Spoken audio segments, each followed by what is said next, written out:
இருக்கிறோம். இதுதான் கருத்து. இதில் தான் ஒட்டுமொத்த கோரிக்கையும் உள்ளடக்கியிருக்கிறது. இங்கே தமிழ்மாறன் தோழர் சொன்னார், அப்படியெல்லாம் கிடையாது, எங்களுக்கு ஒரு அனுபவம் இருக்குது. எங்களை விட மூத்தவர் அண்ணன் இருக்கார், முருகராஜனுக்கு எத்தனையோ பேர் இருக்கிறாங்க. ஆனால் இந்த போராட்டம் அமைப்பு என்பது சாதி ஒழித்த ஒரு தமிழ் தேச பொது உடைமை சமூகம் படைக்க வேண்டும் என்பது ஒரு நீண்ட நோக்கத்துக்காக தியாகி இமானுவேல் பேரவை என்பது கட்டப்பட்டு அதிலிருந்து ஐந்தினை மக்கள் கட்சி உருவாயிடும். சொல்றதுக்காக தான் சொன்ன, வேற எது இல்லை. என்கிட்ட வையவன் சொன்னார், தொடர் இப்படி ஒரு கூட்டத்தை ஏற்பாடு செய்திருக்கிறோம், மகிழ்ச்சியான ஒரு செயலை செஞ்சிருக்கிறீர்கள். நாங்கள் நெல்லையில் கூடினோம். நெல்லையில் கூடும்போது தோழர் கரிகாலன் கூட வந்திருந்தார், நிறைய அமைப்புகள் வந்திருந்தார்கள். ஆனால் அதுக்கு அடுத்து சில வேலைகளில் தடைபட்டு போய்விட்டது.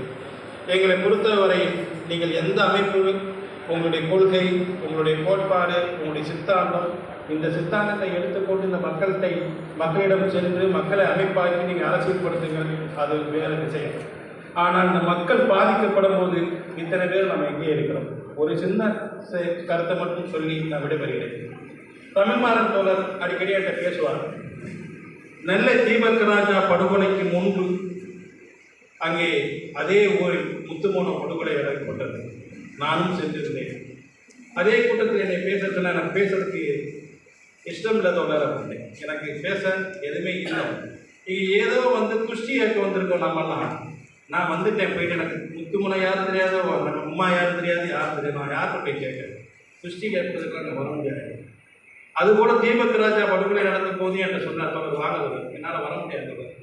தீபக் ராஜா எனக்கு யாரும் தெரியாது, முதல்ல அந்த சம்பவம் நடந்தது தான் எனக்கு தெரியும். அவங்க அம்மா யாரும் தெரியாது. நான் யார்கிட்ட வந்து கேட்பேன்? எனக்கு அப்படி குஷ்டி கேட்க வர முடியாது. இந்த சமூகத்தில் ஒரு பாதிப்பு நடந்திருக்கு. அந்த பாதிப்புக்கு உள்ளானவங்களை சட்ட ரீதியாக தண்டிப்பதற்கு ஒரு கமிட்டி ஒன்று நான் வருகிறேன். அதில் தேவதாஸ் பேர் வரவுன்னா ஐந்தினை மக்கள் கட்சி வரலாம். ஆனால் சட்ட ரீதியாக தண்டிப்பதற்கு, சட்ட ரீதியாக போராட்டம் எடுத்து பாதிப்பு ஏற்படுத்தினவர்களை சட்டத்தின் முன்பாக தண்டனை வாங்கி கொடுக்க வேண்டும் நான் வருகிறேன். அதற்கு நீங்கள் கமிட்டி போட்டால் வருகிறீர்கள், வரவில்லை அப்படிங்கிறேன். நேரடியாக சொல்லிவிட்டு நான் போகவில்லை. இதைத்தான் இங்கே பதிவு செய்ய விரும்புகிறேன். இந்த சமூகம் சமீபத்தில் கூட நானும் தமிழ்நாடு மேலப்பாட்டை என்ற கிராமத்தில் ஒரு ட்ரிபிள்இ படித்தவொடனே வீட்டில் வெட்டி விட்டு அதே மேலப்பாட்டம்னா உங்களுக்கு தெரியும் எவ்வளோ பெரிய ஊர். எல்லா தெருவில் பல்லனுக்கெல்லாம் வாடா மரம் இருக்குன்னு சொல்கிறாங்க. அது தனிநபருடையது. ஆனால் மரபு சமூகத்திலாம் நம்ம பார்க்கலாம். ஒட்டுமொத்த மரபு சமூகம் அப்படி இருக்காது இல்லை. ஒரு சிலவர்களை தூண்டி விடுகிறார்கள். இதை கேள்விப்பட்டு தமிழ்மாறன் சொன்னேன். தமிழ்மாறன் சொன்னார், போடாது எப்படி போய் நிற்கிறது இல்லை, நம்ம நின்னாய் அந்த மக்கள் வருவார்களா வரமாட்டார்களா, ஏனைய தலைவர்களாக எப்படி செய்வார்னு தெரியல, வேணாம் தோழர் கேட்டுக்கிட்டு எனக்கு ரொம்ப கஷ்டமாக இருக்குது. போவோம், போய் பார்ப்போம், பேசுவோம், அது பிறகு ஒரு முடிவெடுப்பேன். அதுபோல் நாங்களும் போனோம், அந்த மக்களிடம் பேசணும். பாதிக்கப்பட்ட பையனை பார்த்தோம், அவங்க தாய்மாமனை பார்த்தோம், அவங்க அம்மாவை பார்த்தோம். பார்த்துக்கிட்டு சிஐடிகிட்ட பேசிட்டு எஸ்பிகிட்ட பேசணும். ஏசி எஃப்ஐஆர் காப்பியை கொடுக்க சொன்னோம், வாங்கினோம். அந்த எஃப்ஐஆர் 0, எதுவுமே கிடையாது. நான் அப்போவே சொன்னேன், நான் எஸ்பியிடம் சொன்னேன், 3 மணிக்கு ஒரு சம்பவம் நடந்திருக்கு, 3 மணிக்கு சம்பவத்தில் காரில் வந்திருக்காங்க, ஏன் காரை நீங்கள் சீஸ் பண்ணலன்னு கேட்கும்போது நாங்கள் எடுத்துருவோம் அப்படின்னா, நீங்கள் எடுக்க முடியாது. ஏன்னா அது உட்பட்ட டிஎஸ்பி என்பது தாலையூத்து டிஎஸ்பி செய்ய மாட்டாங்க. எனக்கும் அவருக்கும் கடந்த ஒரு 4 மாதத்துக்கு முன்னாடி முரண்பாடு வந்துச்சு. ஒரு சம்பவத்துக்கு வரும்போது சம்பவத்தோட பிரச்சனையே தெரியாமல் என்ன பிரச்சனை தாசலாத்தை விஓட்ட கேட்கறது எப்படி சார் செய்வாருன்னு, இல்லை இது செய்வார், ஒரு சம்பவத்தை வச்சுட்டு நீங்கள் முடிவெடுக்க வேணாம்னு சொன்னாங்க. நாங்கள் அவர்கிட்ட எஸ்பிகிட்ட விவாதம் பண்ணலை, நானும் தோழர் சொன்னோம், வெளியில் பேசிட்டுருவோம். கட்டாயம் இந்த எஸ்பி குற்றப்பத்திரிகை தாக்கல் பண்ணால் அந்த குற்றவாளியை தப்பித்து விடுவார்கள்.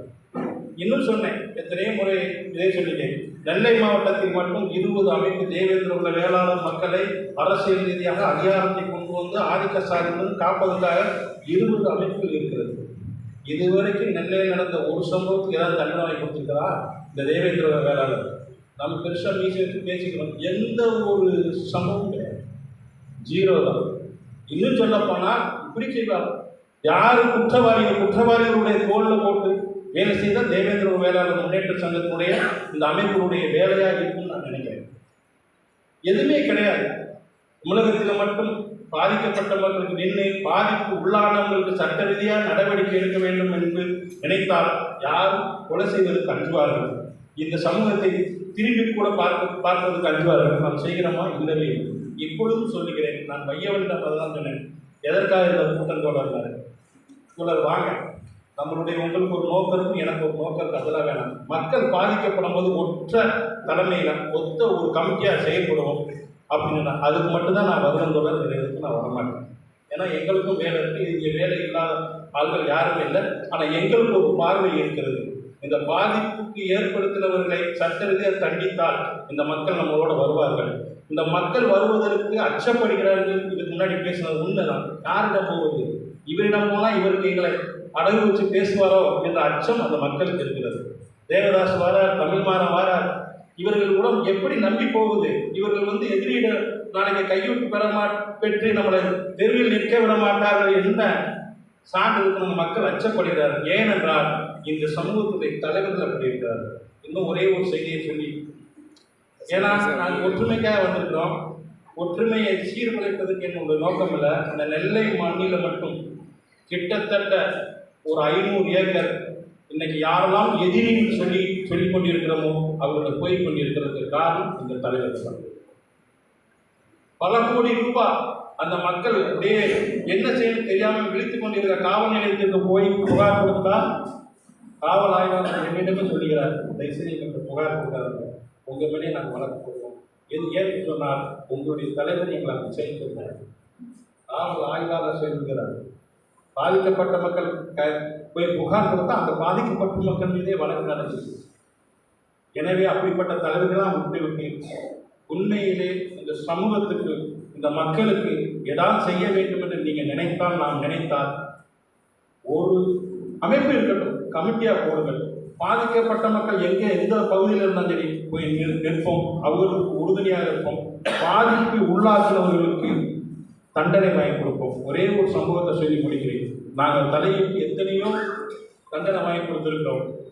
ஆனால் ஐந்தினை மக்கள் கட்சி தலையிட்டு இப்போ சமூகத்தை நீங்கள்லாம் பத்திரிகையில் பார்த்துருப்பீங்க, 4 பேருக்கு தூக்கு தண்டனை, 5 பேருக்கு 5 ஆண்டு ஆயுள் தண்டனை, 2 பேருக்கு இரட்டாயுள் தண்டனை நாங்கள் பெற்றுக் கொடுத்துருக்கோம். கடைசி வரைக்கும் குற்றப்பத்திரிகை யார் போட வேண்டும், எந்த டிஎஸ்பி போட வேண்டும், அந்த குற்றப்பத்திரிகை எங்கள்கிட்ட காட்ட வேண்டும் என்று சொல்லி நிர்பந்தத்தோடு அந்த வேலையை செய்து தண்டனை வாங்கி கொடுத்திருக்கோம். இது பெருமையாக சொல்லவில்லை. ஒரு கமிட்டியாக நாங்கள் இருந்தோம், கிராமமும் நாங்கள் மட்டும்தான் இருந்தோம், வேறு யாரும் இல்லை. நாம் ஒரு நபரே ஐந்தினை மக்கள் கட்சி சார்ந்த நாங்களே இப்படி செய்யும் போது இத்தனை பேரும் நம் உண்டாக இருந்தால் நிச்சயமாக இந்த சமூகத்துக்கு வரக்கூடிய அடக்குமுறையை தடுத்து நிறுத்துவதற்கு ஒரு வாய்ப்பு இருக்கிறது. இதை தடுத்து நிறுத்தி நாம் இந்த மக்களை சுட்சமாக வச்சாலே ஏனைய கோரிக்கையிலும் நாம் அந்த கோரிக்கையை நோக்கி நகர முடியும் என்று சொல்லிக்கொண்டு முதலில் ஒரு கமிட்டியை உருவாக்குவோம். எல்லா அமைப்புடைய தலைவர்கள் பேரை பதிவு பண்ணி ஒரு கமிட்டியை உருவாக்குவோம். அந்த கமிட்டிக்கு கூட்டு கமிட்டியை வைப்போம். மக்கள் பாதிக்கப்படுகிறார்களா அவர்கள் கூட நிற்போம். சட்ட ரீதியாக அந்த மக்களை பாதுகாத்து சட்டத்துக்கு உட்பட்டு பாதிப்பு உள்ளாக்குறவர்களை தண்டனை வாங்கி கொடுப்போம். முதலாவதாக நேற்று முருகேந்திரன் எல்லாம் போயிருக்காங்க. இங்கே சின்ன உலகத்துக்கு என்ன செஞ்சிருக்காங்க, என்ன பேசியிருக்காங்கன்னு நேற்று சொன்னார்கள். இந்த கமிட்டியும் அதோடு இணைஞ்சுக்கிட்டு அடுத்த கட்ட அந்த போராட்டத்தை நாம் எப்படி செய்யலாம் என்ற அளவான ஆலோசனை பண்ணி முதல் கட்டமாக சின்ன உலக விமான நிலையத்துடைய நிர்வாக நிலத்திற்கு அந்த பாதிக்கப்பட்ட மக்களுக்கு இந்த கமிட்டி நின்றால் அடுத்த கட்ட நகர்வுக்கு இந்த கமிட்டி செல்லலாம்.